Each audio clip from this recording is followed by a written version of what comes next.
In an era driven by innovation, understanding, and safeguarding intellectual property, we know it's vital to keep your ideas yours, right? And it's crucial when you're sourcing funding to scale up your company at the same time. So during this panel, our founders are going to discuss their experiences with developing and implementing IP strategies. And to help us lead this, we do have our amazing moderator, Mari Mathews of Spring, who's going to come join us. And Mari is a management professional with achievements in the areas of startups, angel investing, impact investing, business development, partnerships, marketing, operations, sales, and more. Welcome everyone to the stage. Yes. Now, I'll... Have a cookie if you're tired. Right, exactly. There's no excuses. We're still here. We've got lots of coffee and lots of sugar for you. Yeah. Okay, well, let me tell you a little bit more about Mari. She started her career in sports marketing, working with the International Ski Federation in Switzerland and the Canadian Alpine team in Calgary. So if you could give us some tips later on that too, that'd be great. She quickly shifted her focus, though, to innovation, to energizing. She was energized by the ability to turn visions into reality. And throughout her many years working with early stage ventures across Canada and also across Europe, Mari has built and exited a company that she co-founded. She has also championed diversity in innovation in Norway, invested in numerous companies, and advised alongside countless capital raises as well. Mari also spends her time growing early stage impact capital and investments through Spring's Impact Investor Challenge program, which she also co-founded. And that's a few times I've said co-founded here, Mari. You're busy. And catalyzed over 28 million in funding for impact and women founders since their inception in 2019 of that Investor Challenge program. So, Mari, excited to hear from you and all the panelists that you'll introduce. Please take it away.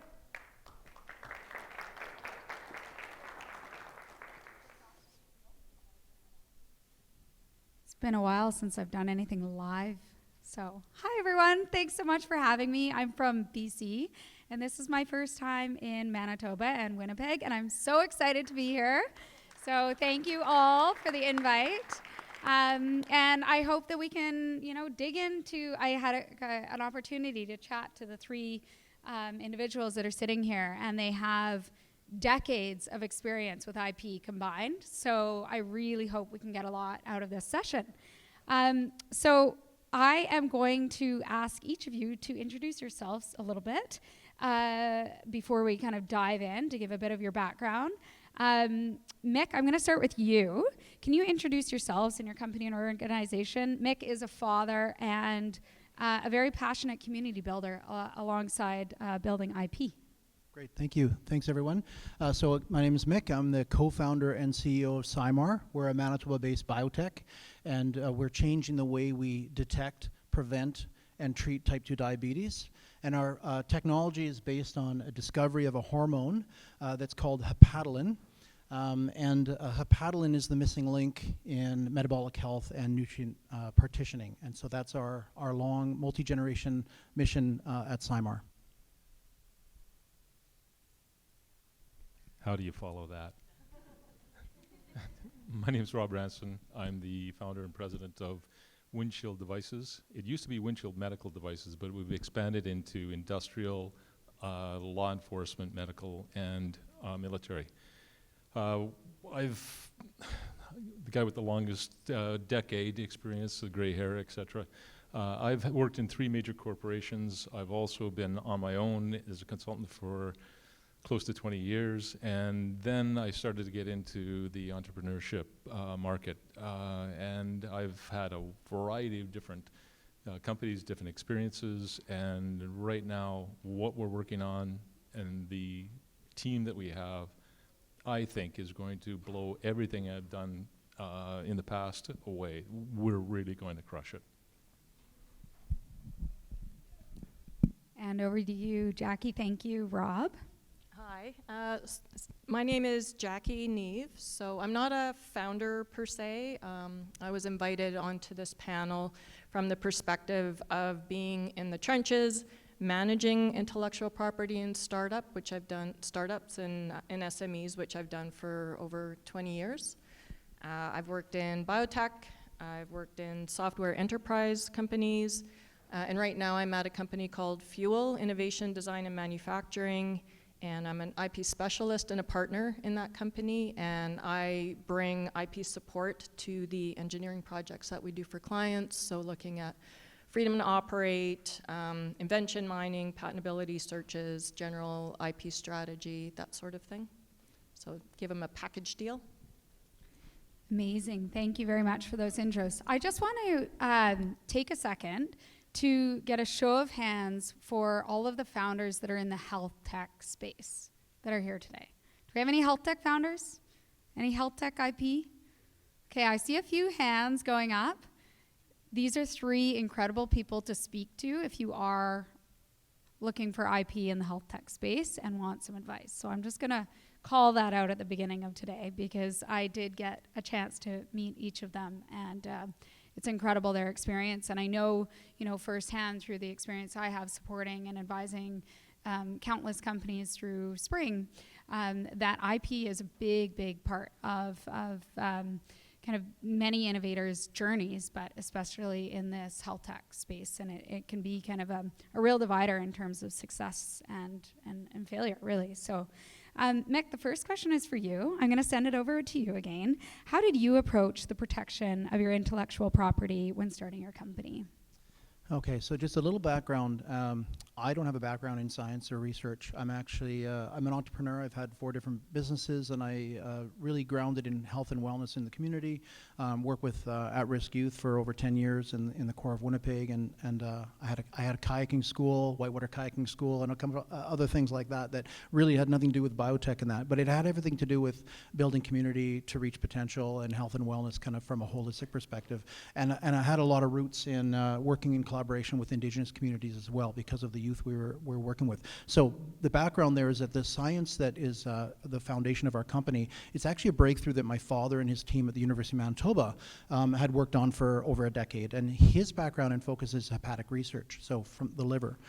So he came across this hormone that's responsible for the majority of nutrient partitioning in a diabetic state, which is obviously a really significant breakthrough. It's a huge breakthrough. I'll drop the mic, but then I'd have to buy it because I broke it. So, but that would be the one that where you want to reach out and drop it, right? And as I grew up listening to this and him getting excited about this discovery, and struggling with research funding and everything else, at a certain point, he had said, hey, we've got to give this away to the world. This is going to change the whole scientific paradigm of how we approach metabolic syndrome. And I said, no. That's actually not how it works. You can't just give something away. It's going to take, $200 to $500 million and 20 more years to get this to market if you really want to make a difference. And so at that time, I started paying more attention. And we decided to form the company to create the commercial path to market. Now, at that time, this is where the IP comes in. He'd already, in a university setting, there was already IP that had been developed because there was some external funding and everything else. So there was some IP already there that we needed to first figure out, like, how do we get access to that, right? And it can't just be a license. It needs to be controlled. It needs to be owned, as we heard earlier. You need to own it because the investors come in and say, who owns the patent? Who owns the intellectual property? And I say, oh, university, but we've got a license. They say, no. You let me know when the university's out of the picture. When you own it, you can control it, we'll invest, we'll move forward, right? So that was a piece, like, for us to wrap our heads around. And secondly, because of the academic background, and this was spoken to earlier as well on the panel, a lot of that was published. So there was some patenting that had been done. There was a ton of publication. And in the academic world, to validate your science and to get attention and be successful, you publish. Well, you can't patent once something's published, right? So I rolled into this as an entrepreneur looking at this going, this is a bit of a mess. So we spent the first 8 years of the company structure really just bootstrapping, and there was a lot of time just spent in negotiations with technology transfer office, figuring out how we're going to manage that intellectual property load, what potential do we have in the future to commercialize and to expand on those patents, and where is that going to look, what's that going to look like from a commercial product perspective. So that's kind of the background there. We had to do a lot of heavy lifting. As a family, we had to invest and actually purchase a lot of that back from some incubator groups that had invested, and then a lot of negotiations back to the university. So that's a big part of our story, and I can talk about kind of going forward with that, but the origin story is very much how we organized was really around access to intellectual property. So really important component of our dynamic. Yeah, Mick, thank you very much for sharing that. And I think you raised a few good points. Like, one are what are your moats competitively? So like that's what the investors were looking for as you're going about this. And then IP ownership, and how do you kind of quantify and show that ownership through the IP strategy? So really appreciate that. So Rob, I'm going over to you now, looking at you, another man in black on stage. So Rob, when you were introducing yourselves, you were speaking a bit about your background with big corporates, and I'm sure that that's kind of a different beast than this high-paced startup environment. So how do you balance the need to protect your IP with the demands of this more fast-paced life? I mean, you founded your company from COVID to now, like that was about a week. I want to lead into that. It's really important. Patents are extremely important. And I want to give you an example. I had a tech company before, but when Snapchat and Instagram were starting to ramp up, well, I was in that space. And we were some people were calling us like the third company. And I had a venture capital fund, a $220 billion fund, that had told me that they think that we were going to be sold to Microsoft for $500 million in 2 years. So that was pretty cool. But I didn't have a patent. And then there was a company, one of the guys that worked for me that I'd hired, he was part of a company that had sold to another company for $210 million. And they wanted to do it again. They wanted to replicate that. So he asked me to meet with these guys, his former partners, so that we can get them on board. It was Tuesday. I bought lunch, we sat there, and I went, blah, here, this is what we're doing. And it was after the meeting, they were really excited. They were talking amongst themselves, and they got really excited. One of the guys actually followed me into the washroom, and he said he wanted to be a co-founder. And I said, I just met you, let's talk tomorrow or whatever. That was on Tuesday. On Thursday, they had formed another company, and on Saturday, they went to go see the VC that we had an appointment for on Monday, and they raised $2 million. They basically set us back months, which really had an impact on our ability to move it forward. And all I could do was get mad at them. I didn't have a patent. They were able to take the idea and run with it. So this time, when I was working in the hospital and COVID hit, and I had an idea at 3 a.m. to develop a face and a head shield that I thought was great. Well, it turned out after 3 days of working at North Forge, we had a prototype, and then 5 weeks later, I had a contract for 4 million of them. In 9 months, we had sold them, we had delivered them, it was done. But I looked at that market, and I said, this is a really good idea. So partway through that process, I did start the patent process. And that led me into, once we had finished and delivered all those devices, I sat back and said, there's more. There's a whole bunch more, and so we started to develop very quietly. I pulled together a team of people, and we've been developing new devices for the last 3 years. And it's called stealth mode. I haven't been telling very many people. They've been asking the people who want to come in, but no, I didn't want to tell them because I remember that lunch that I paid for. But the key thing that is really important is that the patent, and that's what I want to talk a little bit more about in this presentation, is that you need to understand some of the nuances that you're not going to hear or you haven't heard so far today about the things you should be ready for. And that's going to come. But the patents now give me the ability to go potentially head-to-head with a 3M or a Honeywell, a Medtronic, or Johnson & Johnson. And if I have supporters or investors that have the depth and the background, I can go head-to-head with them. But they also are going to be, I've already been approached by some companies because we've got a contract with the federal government for one of the other devices that we're the only company in Canada that has. And part of that was because we came up with the idea and we patented it as well. So there's a lot of really good things about patents, but there's an iceberg under the water that, again, I'll talk about a little bit later. Wow. Thanks for sharing those stories, Rob. And I think that, being able to come up on stage and share those learnings is such an important message to the audience. So I really appreciate the share. And I hope that's something that, a story that everyone remembers, and I think we've heard a few others throughout the day.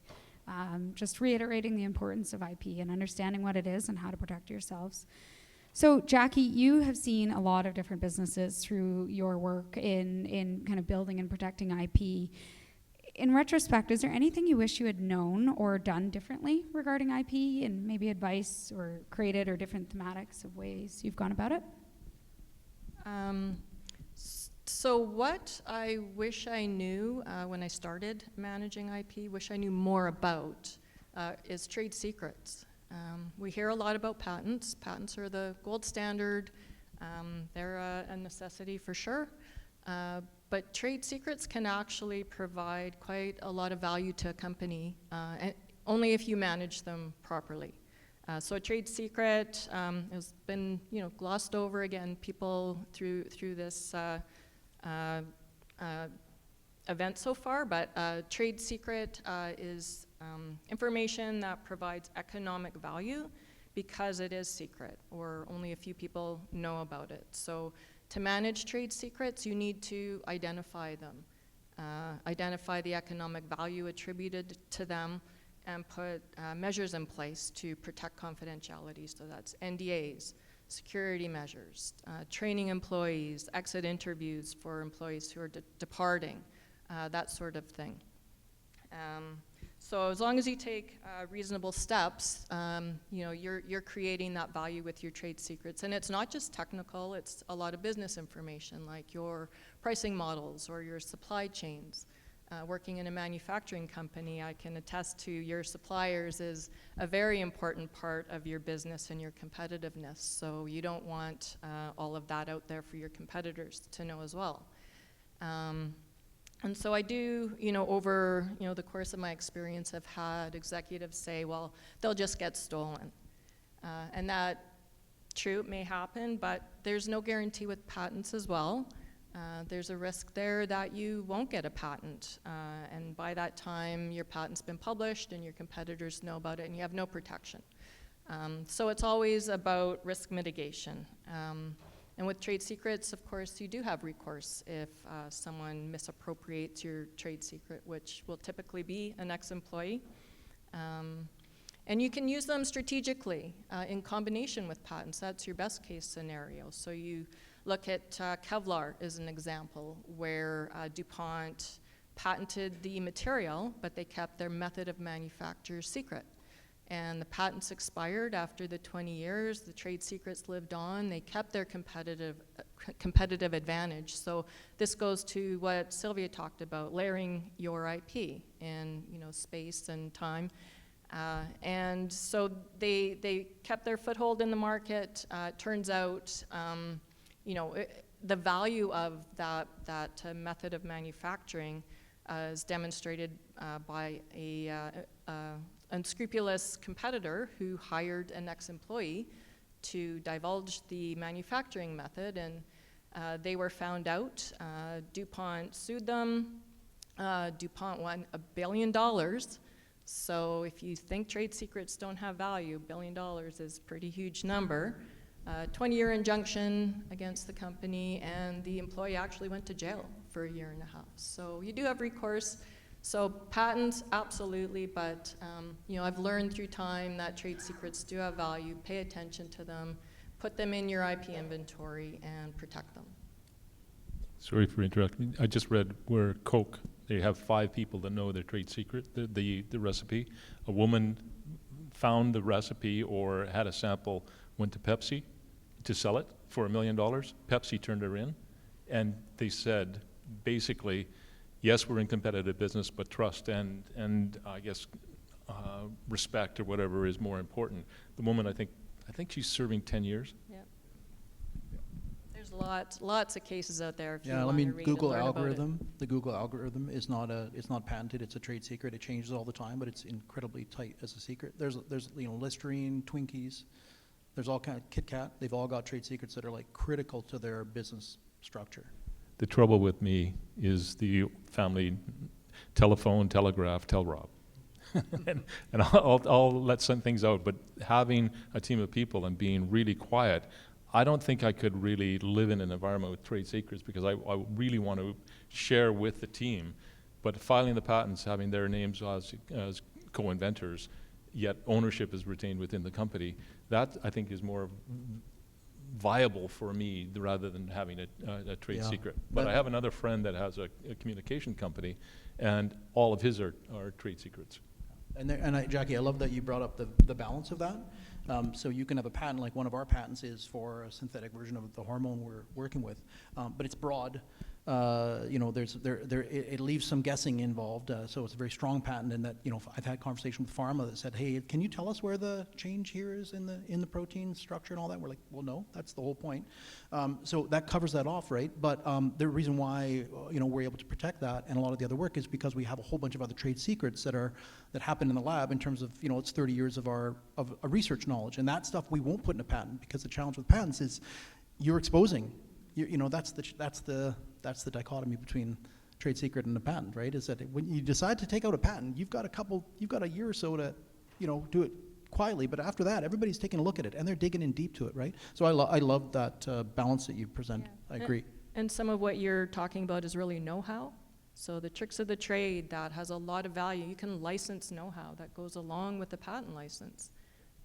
And also when you're looking at the balance, if you have a patent and you won't be able to detect infringement, it's not serving you very well, because that's the whole point. So if there's a hidden invention, you're pretty much blocked from going after anyone. So you may be better off keeping it a trade secret. So that's always a conversation to have with your patent counsel, is what's the best course of action to take. And if you do take the trade secret course of action, then you really do need to put all those measures in place in your company and be disciplined about it. Thank you all very much for sharing those insights yet again. And kind of, I think, all right, we've kind of gone through that risk mitigation side and the defensible side of the business. And then I want to flip things around and talk about, kind of the value add of having a strong IP strategy and IP in place, whether it's trade secrets, patents, et cetera. So, how do you communicate the value of your IP to potential investors or partners? I'm going to start with you, Mick, because I know that you've raised funding recently. So, how do you articulate that IP to investors and funders? Well, that's an interesting question, because it's not really straightforward. It depends on who the audience is, right? And the level of their sophistication or understanding of IP, right? And I'll just use patents as an example, but trademarks and trade secrets and such are all in there. I think 95% of the people we've raised money, we've raised over just under $20 million in the last 5 years through equity investment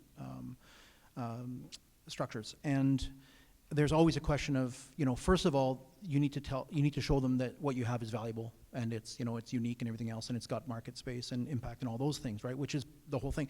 At some point, they're going to say, do you have patents? And if you can say yes, that's usually where the conversation ends, right? And meanwhile, I know that a lot of our patents are defensive patents. A lot of our patents aren't going to be what protects the final commercial product, because in biotech, it takes, in biological, science, it takes decades to get from preclinical out to market, right? And because there's so much technology that's integrated into building the commercial side of the project, the patents really will evolve as we move forward. So, there are a few folks that say, can we take a look at the patents? And I can provide them that. Or most people that actually understand the patents, they don't even ask a second question. They just say, are they owned by you, by SciMar? I say, yes. They say, that's great. Because they'll just go and look it up in their database. They know what they're looking for. Those that don't, they'll look at it and say, wow, well, how many countries? And we've got 5 patents that are spread across 10 different countries. Wow.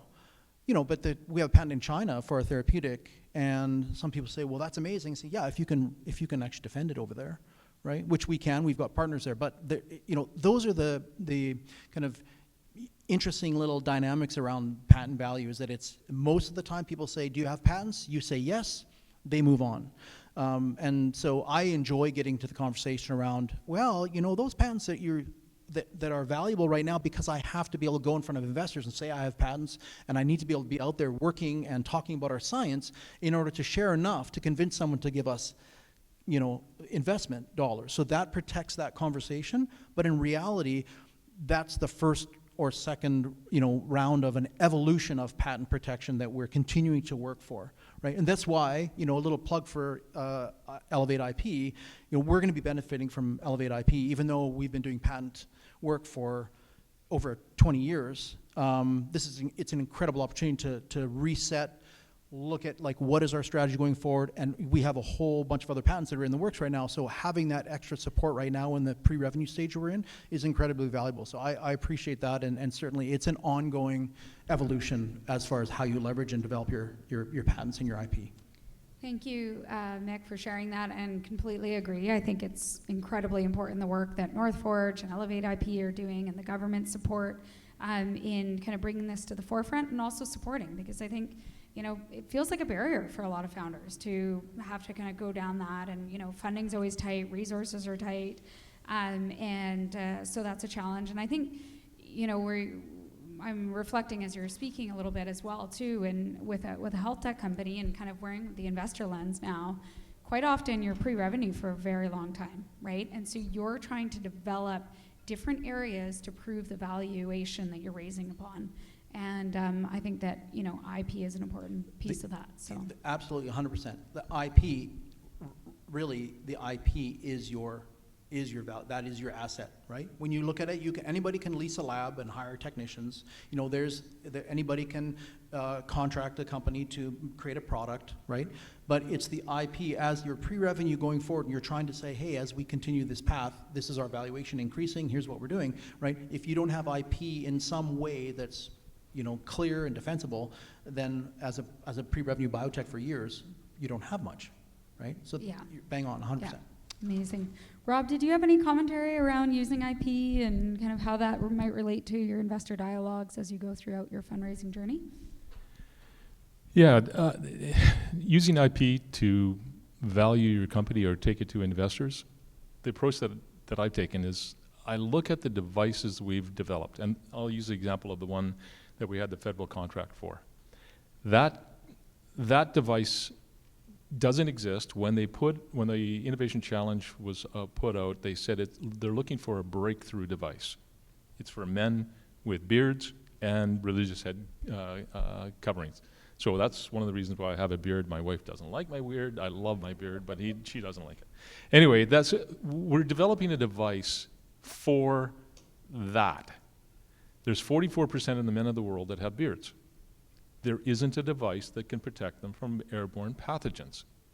So I will now look at what I've done several times, ad nauseum actually, is looking at the market in this space and who are the major players. 3M and Avon, et cetera. I've gone through the list of what their products are, what do they sell them for, and then what would happen. Forget the fact that I'm just a startup. If I brought my device into the market, what impact would that have on that market share? Because it doesn't exist now, what it would do is it was create a whole new branch of potential sales. But I also look at the impact. If I'm sitting down and talking to a prospective investor, I can tell you right now that the market for those type of respirators are $5 billion right now. But there's a cumulative average growth rate of 9.9% for the next several years. So there's going to be a $3 billion increase in the market in the existing space of the devices. I'm coming in with a new device that potentially could not only affect and be used by men with beards, but also men without beards, which would eat into theirs as well. So if an investor wants to look at us and say, is your patent valuable? As far as I'm concerned, hell yeah, it's really valuable. But if I have to go to and try and defend it myself, then 3M and everybody else, they'll tie me up in court and whatever. But the potential for me and for protecting an investor's money is that here's a list of the 21 companies in this space. And if I want to license or I need a partner, I'll go through that list and have appointments with each one of them and say, there's a window of opportunity. If you want to license this from us, and if you don't, I'm going down to the next one. Somebody within that group is with the ability to fight a battle or protect that patent is going to say yes. So that's the approach I've taken for that one patent, but also the other ones, is just to, as Mick says, we've got these devices, and great, but I've got filed patent on this and this and this and this and this, and these are the different stages we're at. We're creating, in my opinion, huge value, and I've done this before ElevateIP or IP Assist. Now that this is coming in, hell yeah, this is an amazing opportunity to really do the things that I need to take some of these things home. And it's free money, and the government is behind it. And they're saying, please take this. It's an amazing opportunity for companies like ours. Thank you very much for sharing that, and completely agree on those sentiments. I'm going to move on to our next question. Just wondering if maybe someone wants to put their hand up to start this first. This is to all of you. Can you share any challenges or mistakes related to intellectual property that your company has faced, and what are some of the lessons that you've learned? I know we've touched on this a little bit with you, Jackie, but I'm going to hand that back over. Whoever would like to go first, I mean, you can wrestle for it if you want. No, I'll go. I'll go ahead. So a challenge, probably the most difficult challenge I've had to face was to deal with a financially unstable, very large patent portfolio. So I worked for a software company for 10 years. The mandate when I joined from executive was to create a quality or quantity driven patent portfolio. So software, enterprise software, we want to be able to counter assert against, IBM, Google, Amazon, all of them. So patent. And I had a patent budget accordingly, a very large patent budget. I was very fortunate. It was, quite a challenge. And this was a really common approach. This was 13 years ago, where it was really a numbers game.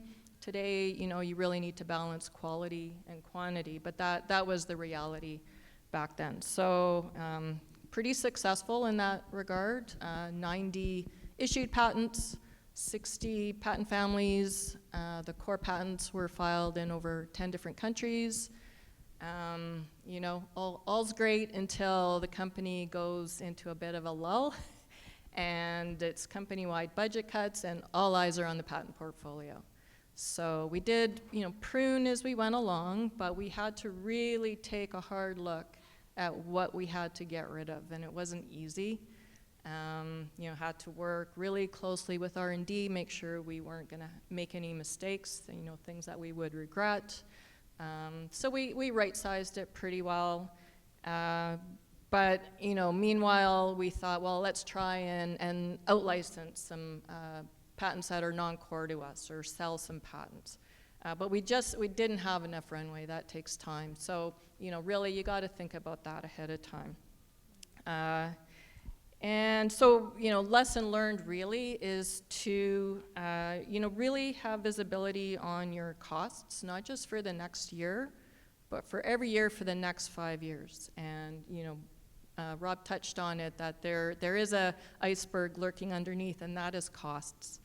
And when you file, 5 patents today, you're going to have even more patents, 12 and a half months or 3 years from now, you're going to have a lot of patents to deal with, and office actions flying in, and and everything costs money. So just project your costs, work with your counsel to get those costs projected out for you, especially beyond ElevateIP, where you're standing on your own, just so you're ready for it and you can plan for it. So that's my story.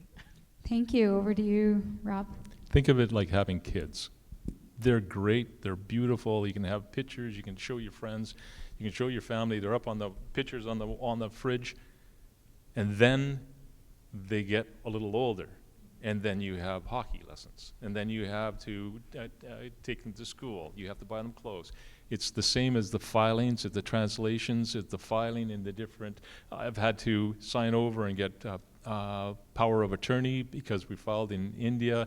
We've got patents in China because I think we're going to partner with a large entity, and they have the depth in China and in India and everywhere else to be able to support it.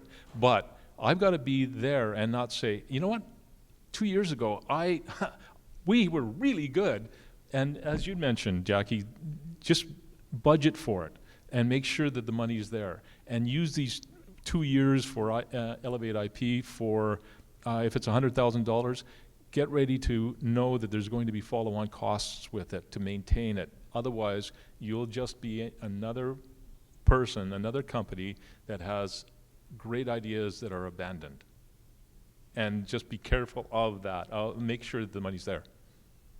Yeah, I was just thinking as you're speaking about the return on investment on kids, it's certainly not financial. So you have to use different metrics or it'll make you crazy. So yeah, don't get too excited over the next 48 months with this funding. You're going to have 20 apartments and tuitions you're going to have to deal with in 20 years. Sorry, hold on. I thought it gets easier. What's that? They keep telling me it gets easier. Yeah, well, Just kidding. we'll rally around it and deal with it. I think there's wine at the reception afterwards, and yeah.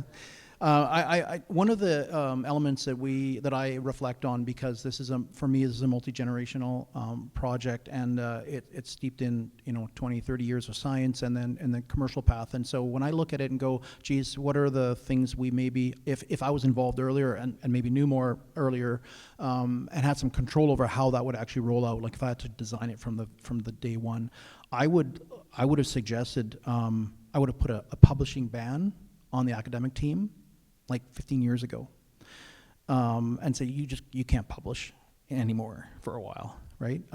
Because I also don't want to take out a patent 15 years before I have a commercial prototype that's starting to work through trials, because you've just burned through 15 years of your patent life, right? Which there's a process for that where you get to the end of that life. Hopefully you've got some new data, right? Hopefully you've got something new that you can adjust and take out a new patent on and have provisional patents in place for that.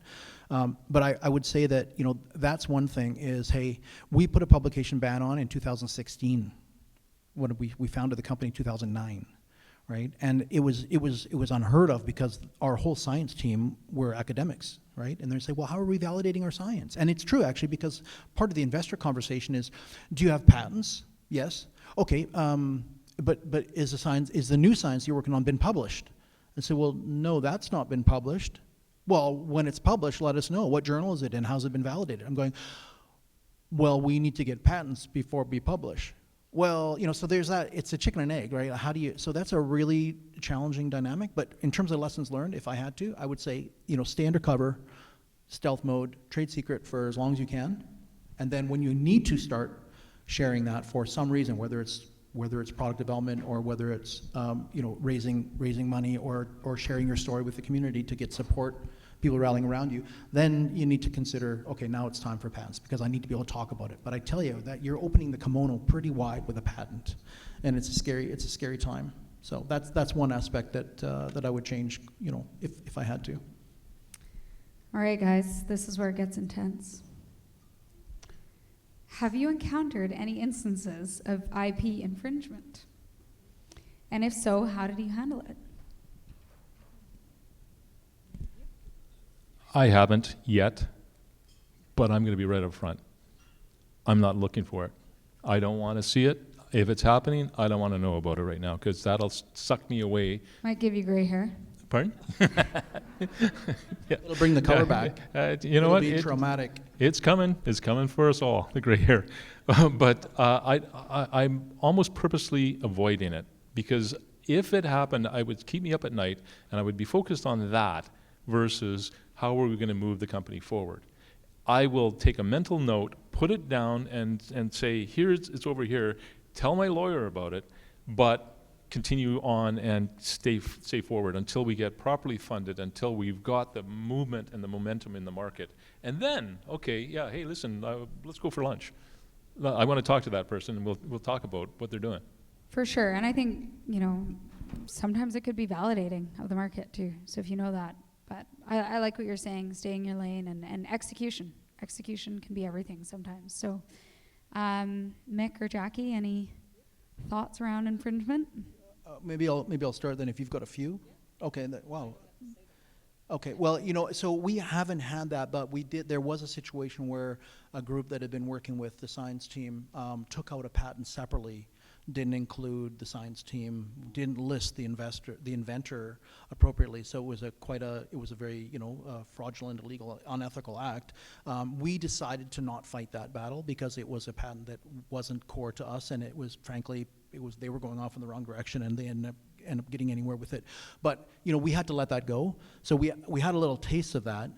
But since that time, because we are pre-revenue, we're really, people aren't really taking, we've got trade secret, we've got this hormone platform. We are the leaders in that approach. So it hasn't happened. But we've also been very thoughtful about the future on that in terms of who we partner with and how we protect that. And one of those strategies is that we've built a community around sharing the science. So it goes back to the last panel around how do you share the knowledge you're bringing forth, and because that's our impact, right? We want impact. We don't want to just sell a magic pill. We'll do that too, and people need it, the medical intervention. But we also want to let people know, like, hey, there's a different thing that's going on inside that you need to understand if you really want to take control of your own health.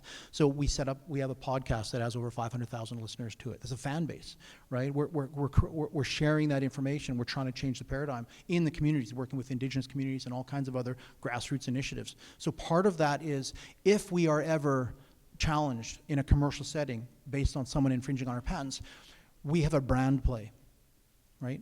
We have a culture play. We have a trust with the clients, the customers. And so that is part of how not only do we make sure we have an impact and contribute going forward as we're moving product to market, but it also protects us from, if we get into a position where we can't defend ourselves, we've got a lot of people that want to support the way we operate in this world. And so that's part of our strategy. All right, so I have a couple of stories. So one, working at a company, we received the fishing expedition letter where you're infringing and there's really no basis for it, and they're just looking for someone to take a license. So in this case, we just sent them a quick letter back under our lawyer's letterhead, and that went away. Another one was a reseller of ours triggered a patent infringement indemnification clause in our contract when they received an infringement letter. So indemnification clauses in a contract will say that we are holding all liability for any patent infringement. They're off the hook. We have to deal with it. So they triggered this clause. And we looked at the letter and the infringement letter, and they were rebranding our product under their brand. And so it was really lumped into their list, and the evidence really didn't have anything to do with our product, but we had to deal with it, which was kind of a pain.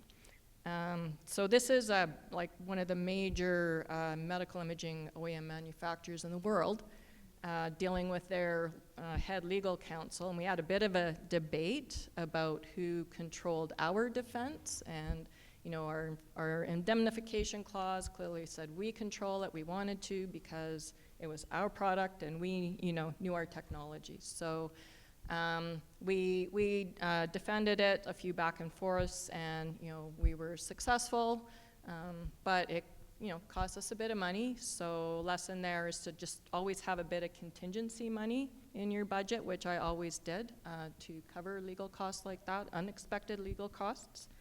And then just on the flip side, we attempted to out-license some IP that we weren't using. It was out of our current field of use. So we sent an infringement, a letter to was a major seismic company, international seismic company. We used a monetization company who worked on contingency to help us with this, and so they developed the evidence of infringement. They ghostwrote a letter for us. We sent it off, pretty scared what would happen. And they wrote back. It was, it was okay. They just said, no, we're not infringing, and we were just, this was just some testing. The evidence was good, but we were just testing, and it's not in our product, and, that was the end of that. But so we've been on both sides of it, and just, don't be afraid, I guess. Good attorneys. Pardon me? Good attorneys. Yes, have good attorneys. So we dipped our foot in the waters. We weren't using our core IP or, asserting our core IP as kind of a test case, and, it wasn't so bad. But, yeah, I have other stories, but, that's kind of the way it goes. For the drinks after. Rob, I have a feeling you want to tell me something. Years ago, I watched, and I think the company's name, I gotta be careful. I think it's Rocket or something like that. They're a company based out of Europe. And what they did is they watched what was happening in the North American markets. They looked at companies that were crushing it. They were really kicking ass and taking names, and they had really great devices. Then they would file a patent in Europe for the same thing. And they are a multi-billion-dollar company because the people in North America would file a patent just for North America and forget the world because, hey, the world revolves around North America. Well, it doesn't. And that's one of the reasons why when I'm filing patents, we're trying to file in as many jurisdictions as possible so that that doesn't happen. But they're also, in doing the patent search, one of the really cool devices we've got, I found that there's a company in the US that has one of the features of one of the patents that we want to do, but they've only filed in the US. So I'm planning to continue, we're developing this product, the device, and I have already, we've got people in Europe that want to help and be involved with with this related to, it's called the CE mark, but also take this around. But I'm planning to call that company in the US and try and do a deal with them so that I'm coming in potentially from a position of strength. And they've got some really serious customers.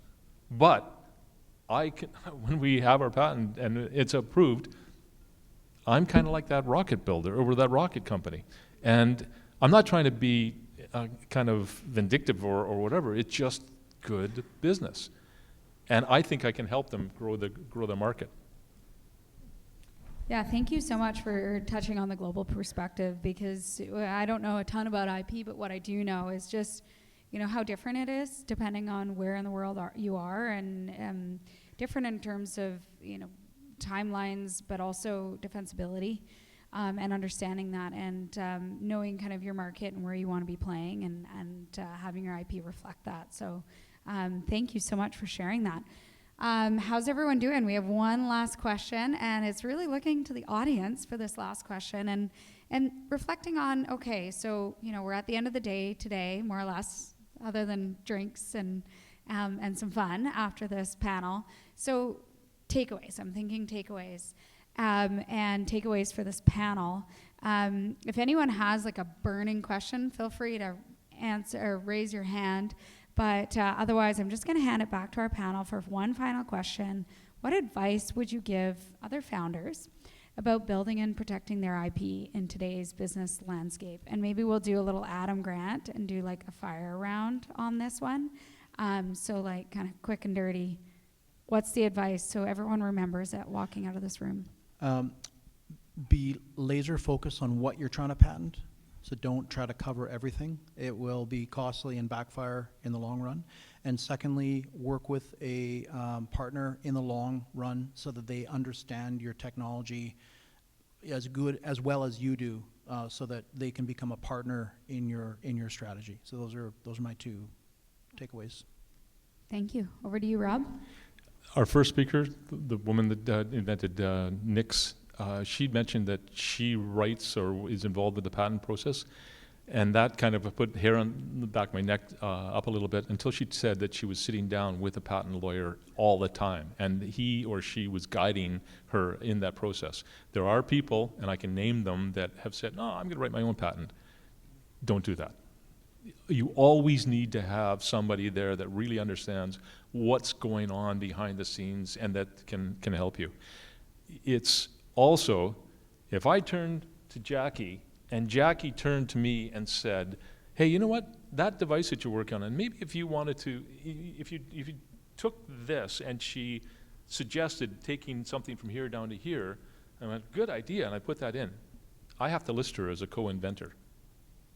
That's what you do. You have to have the people on your team listed as co-inventor. You can be the owner, and your company can be the owner, but you may have to have Jacquie, throughout the life of that patent, as it gets moved forward, sign a letter stating that I have the ownership and she has no claim on it. Those are some of the little things that I didn't know. And it came and I went, oh, geez, now I've got to do this. And so I've got a couple of my staff now, they have to sign off that, yes, the company owns the patent.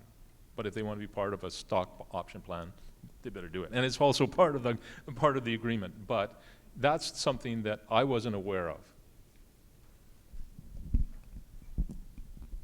Jacquie, any parting thoughts? I do. So something that I really believe in that's important for helping to create IP in your company is to create an intellectual property culture. And that's by creating awareness and through education.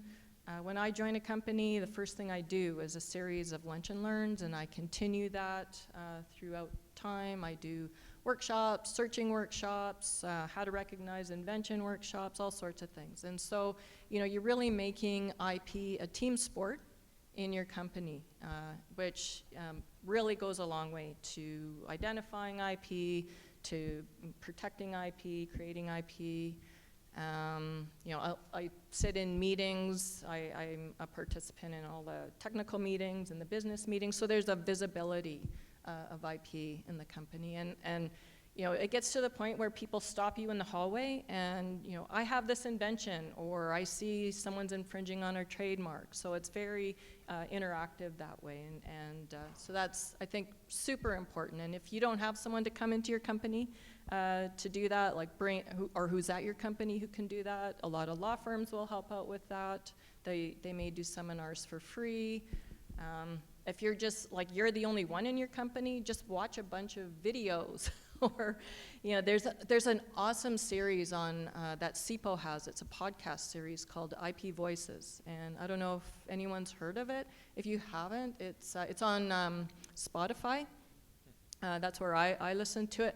Covers any topic you could think of, and it's interview style with experts. It's fantastic. So educate yourself. And then the other quick thing is, my mantra is always be ready for due diligence. So have your ducks in a row from day one. Have your, everything organized. Have things in a database. You don't want to be scrambling at the last minute. Finding things, getting signatures, all of that. Just keep super organized, and then you can always put your best foot forward. One more quick point. If you have a patent lawyer, and I use Aiden Company. I think they're great. And we also there's a patent lawyer with our law firm as well that I currently use. But if you are writing the patent and you turn to them and say, hey, can you give me a break on the cost? And I've done that. I've also been given a bill for doing a search and said, wait a second, that isn't the same as the other one. And he went, oh yeah, sorry, and they reduced the bill. But that was just a search.